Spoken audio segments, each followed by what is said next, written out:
After many years of the same handful of companies making the processors in our computers and phones, we are finally seeing some major changes in rapid succession. Amazon rolled out servers based on their own Graviton processors. Apple, of course, announced their groundbreaking Apple Silicon for Macs and iDevices, designed entirely in-house. And now Google has entered the fray with its new Tensor processors. And although it looks like they will be manufactured by Samsung, Google actually had a major role in designing the chip. They had their fingers in there. But unlike Google's Tensor processing unit, which is an AI-focused card designed for servers, Tensor is a mobile-focused system on a chip or SoC, meaning it combines the CPU and other computing elements such as RAM, modem, and audio processing together for better efficiency. Chips like these are the mainstays in modern smartphones, but only a few companies design their own. Apple with their A series is one example, while the majority of Android-powered gadgets use off-the-shelf SoCs from MediaTek or Qualcomm, with Samsung's in-house Exynos chips being a notable exception. Even Google's own Pixel lineup has used Qualcomm chips until now, but the end is near, and going forward they will be featuring Tensor chips. But what is a Tensor chip, and why exactly is Google moving chip design in-house when it might be easier just to outsource it? Well, when there is an app for that was a popular catchphrase 10 years ago.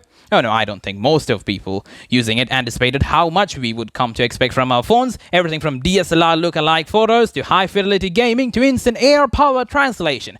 And as the software that enables these features becomes more and more complex, some of the familiar hardware inside our phones hasn't kept up. So, instead of using more general-purpose processors from an outside company, Google developed Tensor, so the hardware in its Pixel devices would be a perfect fit for Android in their words, which of course Google also developed.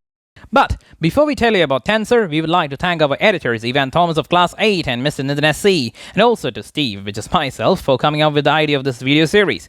Now, although we don't have tons of Tensor specifications to throw you at you right now, it's pretty clear that much of Tensor silicon is going to be dedicated towards image processing, which isn't too surprising considering the fact that Pixel lineup has long featured strong camera performance as a selling point, and because modern phones rely heavily on AI to make its images look good. Especially important because the sensors inside mobile cameras aren't all that large.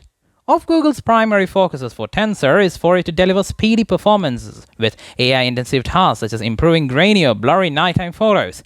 The enhanced AI capabilities of Tensor can take images from multiple lenses on Pixel and run several different AI algorithms at once to improve picture quality and sharpness even in tough situations, including fast motion or when there is so much light the picture is in danger of being blown out.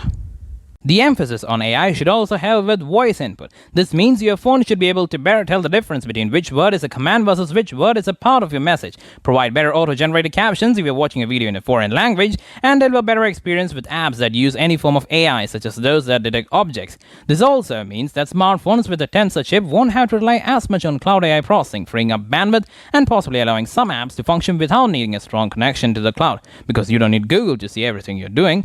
But how long will you need to wait to get your hands on it? Well, Google doesn't want to just sit on this thing forever, especially as it's already behind Apple in terms of vertically integrating SoCs into its own phones, and the Pixel 6, which will be the first device to feature the Tensor chip, should be available this fall of 2021. Google has left open the possibility that it will show up in other devices at some point, but let's see how well their Tensor-based phones take off first. If they do well, maybe we will see Google stores popping up at malls where everything is painted white.